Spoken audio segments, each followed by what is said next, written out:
మాజీ మంత్రి బీఆర్ఎస్ నేత తలసాని శ్రీనివాస్ యాదవ్ మీడియాతో మాట్లాడుతున్నారు. లైవ్ లో చూద్దాం.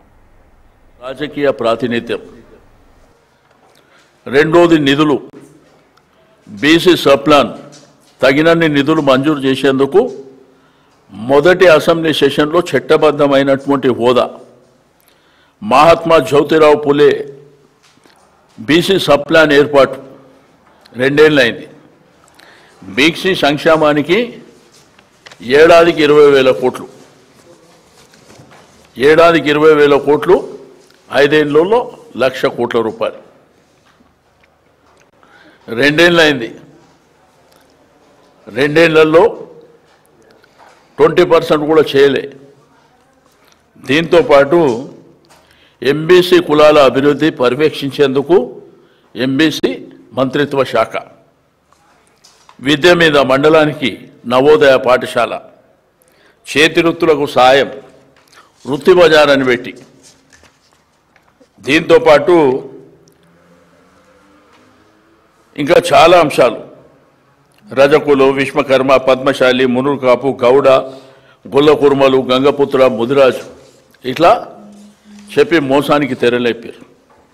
మీకు విచిత్రం ఏంటంటే నిన్న ఒక జీవో ఇచ్చారు, 46 జీవో. దాంట్లో వార్డు మెంబర్, ఎంపీడీ వాళ్ళ ఆధ్వర్యంలో జరిగే ఎన్నికలకు 2011 సెన్సస్, ఎస్టీలకు, ఎస్సీలకు, బీసీలకేమో 2024 నిర్ణయించారు. వాళ్ళ పాపులేషన్ పెరిగింది కదా, అంటే బీసీలతో పాటు ఎస్సీ ఎస్టీలతో కూడా పెరుగుతుంది కదా. ఇది చట్టంలో నిలబడుతుందా? అసలు వీళ్ళకి మెదడుండే కార్యక్రమాలు చేస్తురా, మెదడు లేక కార్యక్రమాలు చేస్తురా మరి తెలియనటువంటి ప్రశ్న.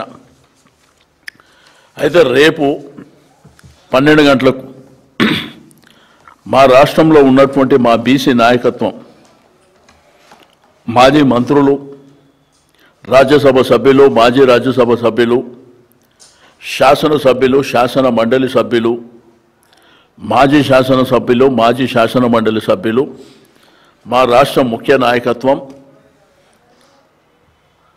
రేపు ఇక్కడ తెలంగాణ భవన్లో కేటీఆర్ గారు, హరీష్ రావు గారు అందరం కలిసి దీని మీద చాలా సీరియస్గా చర్చ చేయబోతున్నాం.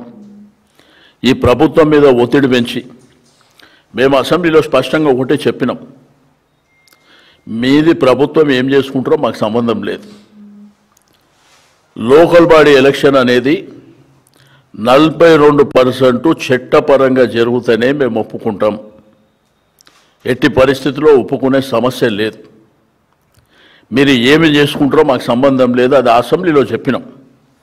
అసెంబ్లీలో వాళ్ళు బిల్ పెట్టినప్పుడు మేము సపోర్ట్ చేస్తూ ఈ మాటలు మేము చెప్పినాం. దానికి మేము కట్టుబడి ఉండడమే కాకుండా రేపు భవిష్యత్తులో పెద్ద ఎత్తున ఉద్యమం చేయబోతున్నాం జిల్లాల వారీగా.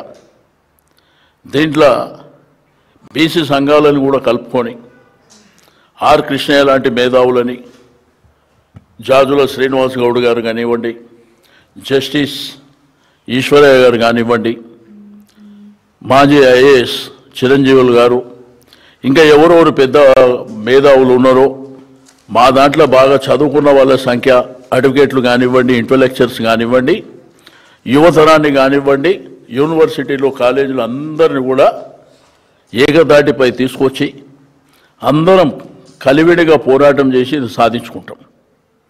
ప్రభుత్వం మీద ఎంత భారీ ఎత్తున ఒత్తిడి పెట్టాలనో మొన్న బంధకాల్లో చూసారు డెఫినెట్గా. ఎందుకంటే 75 సంవత్సరాల తర్వాత కూడా మా హక్కులు మాకు రాకపోతే ఇంకా బిచ్చమెత్తుకోవాలన్నా మీ దగ్గర? మీ మోసపూరితమైనటువంటి వాగ్దానాలు. 2018లో పంచాయతీరాజ్ చట్టం తెచ్చి కేసీఆర్ గారు మోసం చేసిరని చెప్పిండు ఆయన, ముఖ్యమంత్రి గారు. ఇప్పుడు నువ్వు ఏం చేస్తున్నావు చెప్పు. ఈ రోజంట పార్టీల పరంగా మీకు ఇంకో విచిత్రమైనది ఏంటంటే అసలు సర్పంచ్ ఎలక్షన్ పార్టీ గుర్తే ఉండదు. పార్టీ గుర్తులేని సర్పంచ్ ఎలక్షన్లకు రాజకీయ పార్టీ ఇస్తారని మాట్లాడతాడు ఆయన. కాబట్టి రేపు మధ్యాహ్నం మీకు కూడా డీటెయిల్గా చెప్తాం భవిష్యత్తు కార్యాచరణ ఏ విధంగా ఉంటుంది, రేపు మేమేం చేయబోతున్నాం.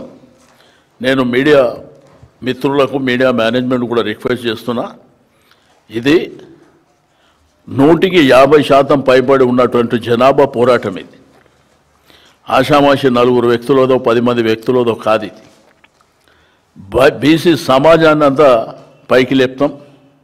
తప్పకుండా మా హక్కుల కోసం రోడ్డు మీదకి వస్తాం. ప్రభుత్వాన్ని స్తంభింపజేస్తాం. ఎట్టి పరిస్థితుల్లో వదిలిపెట్టే సమస్య ఉండదు. మేము అనుకుంటే నిజంగా భూకంపమే సృష్టిస్తాం. ఎందుకంటే అంత జనాభా ఉంది.